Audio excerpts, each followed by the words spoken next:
அப்போ என் திருமண வாழ்க்கை ஜாதகத்துல கட்டமெல்லாம் கண்ணா பிள்ளைடா இருக்கும். இங்க வந்து வழிபட்டாலே தோஷங்கள் எல்லாம் நிவர்த்தியாகி அருளை கொடுப்பவராக இருக்கிறார். இந்த கோயிலில் இருக்க மூலவர் பேரு சூக்ஷமபுரீஸ்வரர், அம்பாள் பேரு மங்களாம்பிகை.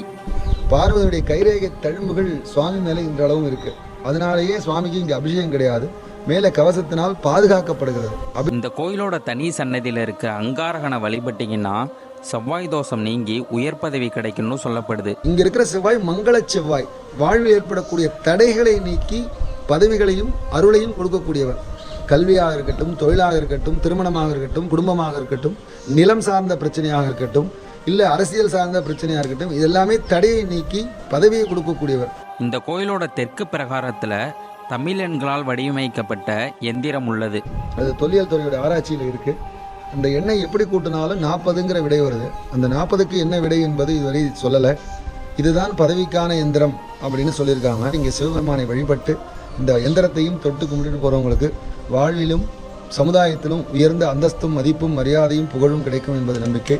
இந்த கோயிலோட அட்ரஸ் வீடியோவோட ஃபர்ஸ்ட் கமெண்டில் பின் பண்ணியிருக்கேன், மறக்காமல் போய் பாருங்கள்.